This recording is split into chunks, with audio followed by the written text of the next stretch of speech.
Hola tercero, ¿cómo están? Bueno, vamos a ver si podemos echar un poco de luz en algunos temas que quedaban como colgados. Una cosa es tratar de hacer trabajitos así por semana, por ahí sin la clase a la que estamos acostumbrados, la clase presencial, y sin tener como el hilo conductor, ¿no? Entre todos los temas. Así que bueno, vamos a tratar de que con este videíto podamos entonces echar un poco de luz en esto, ¿no? Tener un poquitito de conexión entre los temas. Hice un power que les voy a compartir. Ahí va. Bueno, entonces, vamos a hacer un repaso. ¿De qué época vamos a hablar? Del siglo XVIII y de lo que obviamente se manifestaba desde antes del siglo XVIII. Por ejemplo, ¿cuál es el régimen político que impera en Europa en esta época? Bueno, el absolutismo monárquico, ¿sí? ¿Cuáles son las características del absolutismo monárquico? Absolutismo, ¿por qué?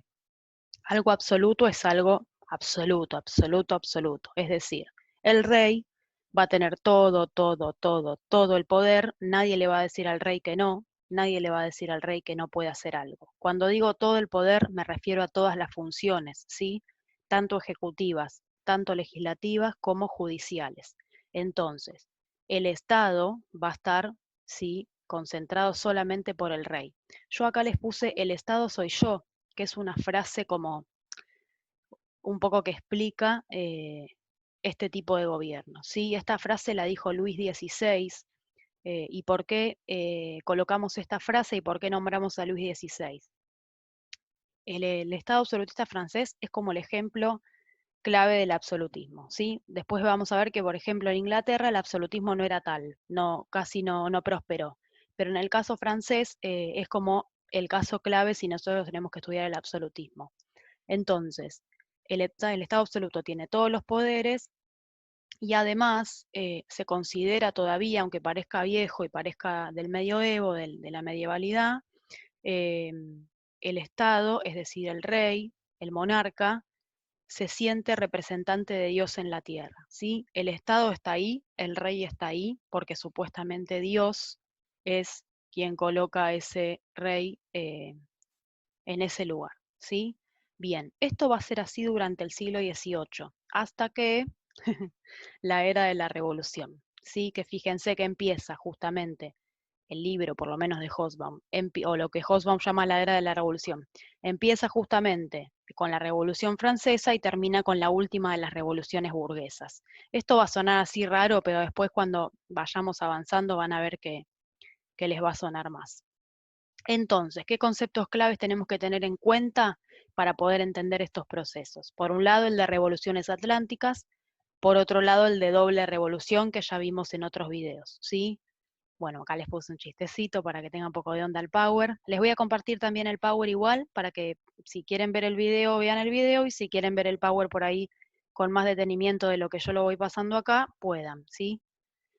¿Por qué revoluciones atlánticas? Fíjense que acá se da todo este proceso en las costas justamente, ¿sí? Del océano Atlántico. Esta que estoy marcando acá es Francia, ¿ven? Revolución Francesa y ahí, bueno, no se ve bien, pero dice 1789-1799. Las ideas de esta revolución van a influir en toda América, ¿ok? Por eso es que, por más complicada que sea la Revolución Francesa para estudiar, necesitamos desmenuzar algunos de sus principios para poder entender cuál es la influencia después en lo que más nos atañe a nosotros en tercero, que es las revoluciones de independencia latinoamericanas y sobre todo argentinas. ¿Ok? Bien, nosotros tenemos, antes de hablar de revoluciones, que la Ilustración, que fue la clave del siglo XVIII, fue un movimiento que empezó a hacer a la gente pensar y a echar luz justamente sobre aquello que venía siendo como costumbre. Esto que yo mencionaba antes, de que el rey tenía carácter absoluto, pero que además era un representante de Dios en la tierra, se va a empezar a trastabillar con la ilustración, ¿sí? Porque justamente la ilustración donde va a poner el foco es en la razón humana. Yo acá les puse, bueno, este cuadrito, pero más o menos como lo más importante que tenemos que tener en cuenta de la ilustración es esto, ¿no? Que se va a cuestionar ¿Por qué Dios en el centro y no la razón y no la humanidad en el centro? ¿Ok? Esto no quiere decir que dejen de creer en Dios, sino que Dios va a tener otro lugar distinto al que venía trayendo desde tiempos remotos. Y lo otro que la Ilustración va a tener en cuenta es la divulgación del saber, ¿sí? El saber, em, desde la Edad Media, lo tenían solamente la cúspide del poder y sobre todo la cúspide del poder religioso, ¿sí? Los curas, los sacerdotes, los obispos son los que van a acceder a los libros y quienes van a copiar libros, de hecho, porque todavía no existía la imprenta en la Edad Media. La Ilustración va a decir, no, el saber tiene que ser algo que se pueda divulgar y va a crear la enciclopedia. Pero también justamente lo que va a creer la Ilustración es la naturaleza y la bondad humana. Bueno, esto es cuestionable al día de hoy, pero bueno, es lo que la Ilustración creía. Y por otro lado, va a empezar a promover modelos políticos que están alejados, ¿sí?, del absolutismo. Por eso es que es tan importante para nosotros la Ilustración. Bueno, también acá les puse un chistecito. Quería poner algo que haga. Ah. Acá más o menos les resume lo que es este siglo de las luces, o Ilustración, como se llama también. Bien, los legados de la Ilustración, acá también les puse a estos muchachos, ¿sí? Locke, Montesquieu y Rousseau. Ustedes hicieron un cuadro comparativo con las ideas de los tres. Estos tres son tres pensadores que van a empezar, hijos de la Ilustración justamente, y que van a empezar a escribir, ¿sí? Y a cuestionar qué pasa con esto. ¿Qué pasa con esto de que el rey tenía todo el poder? ¿Por qué el rey tenía todo el poder? Y empiezan a plantear justamente modelos políticos distintos, ¿sí? Bien, con todo esto de la Ilustración y la razón justamente en el centro de la escena, la razón, algo tan propio del ser humano, ponele, se va a cuestionar entonces el poder absoluto. ¿Y qué es lo que se va a caer, según acá este chiste de Milhouse? Lo que se va a caer es la monarquía absoluta, ¿sí? No en un día, no en dos, pero sí a partir de todos estos procesos revolucionarios que se van a dar en el siglo XVIII y XIX después.